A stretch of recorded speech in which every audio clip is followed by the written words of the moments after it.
Well, now that the debt ceiling has been raised and the government's back to work, one of the things that had been circling this whole discussion was the President's Health Care Act, Obamacare, and how well the rollout is going. Well, Craig Gussin joins us right now. We'll get an update on that from our insurance expert today. Is it safe to say that had it not been for the government shutdown and for this whole debt ceiling argument, probably all we would have been talking about in the news here in the last 2 weeks is Obamacare and this rollout? True. Very true. They got a break from it, which maybe on one end is a good thing because they're still working out all the bugs.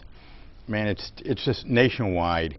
The federal exchange is worse than California and the state exchange because the state exchanges, the setup of it was a little bit different. For the federal exchange, you literally have to go in, set up your own password and everything else, and then go look at plans. Where in California, you can just go online, put in some basic information like your age, your zip code, how much you make, and how many people in the family are going to be covered. It'll give you the information. You start shopping. Yes, so right. it's a lot easier. I remember looking at New York's exchange, and it was just a nightmare trying to go through it to help a client. And I know we're still trying to find anybody that's had a successful experience signing up, and I know that national media has been trying all around the country.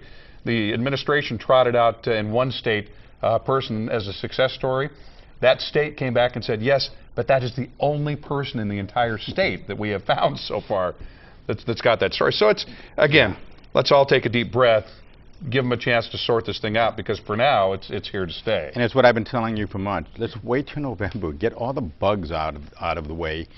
They had the list of all the doctors and hospitals you can use for each plan. I think it was up one day, then took it back down because there were issues. Well, this is another issue. Is the president said, is famously quoted, and you hear it on the national media over and over again, you can keep your doctor, you can keep your plan, but folks that are signing up are finding that suddenly their doctor that was listed on their plan has been dropped from the plan. It is no longer there. So you cannot keep the same doctor.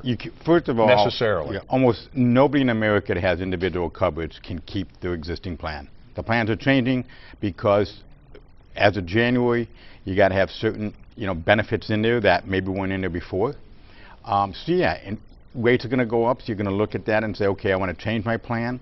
The doctors and hospitals have been narrowed networks to save money, and so it was a great idea. I just don't think it was implemented properly. Well, let's talk about a specific group here in the time that we have left, and let's talk about senior citizens, and specifically some folks that don't have to jump here as fast as they thought they did. There's two big things you want to do if you're a senior. First of all, I'm always concerned about scams. Medicare does not call you. So if someone called you up and says, I'm with Medicare, your plan's changing, we need your social security number, just hang up the phone. Medicare never calls you. Your agent may call you and may ask you those questions. And if you're not sure who the person is, ask them basic questions like, by the way, I moved, what's my address? If they can't give you basic information, I want to make sure my birth date's correct, then you got a scam on the phone and just hang up.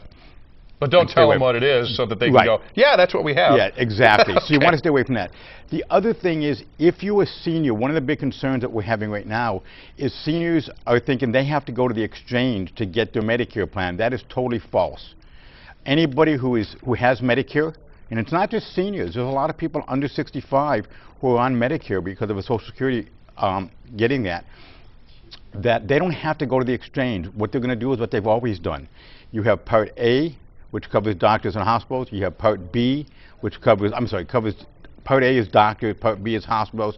Part A is free, Part B, you pay $104.90. It's going up to $123.10 in January. And then you have Part D, which is your prescriptions. If your health has changed, if you're taking new medications, if you're now seeing a specialist, you definitely want to reach out to either the insurance company or, better yet, talk to your agent and let them help you walk you through and make sure that the plan you have today and the plan you have in 2014 is still going to work for you, because things have changed, the plans have changed. Your doctor may not be on the plan. I'd recommend calling your doctor's office and saying, hey, do you still take my plan, which is whatever. Right. So you're going to have to do a little bit of work, but you don't necessarily have to do the work that you thought you did. You don't have to go to the exchange. So exactly. Again, we'll just refer folks back to their agents and keep asking the questions. All right, Craig Gussin, thanks for the update. Talk to you again soon.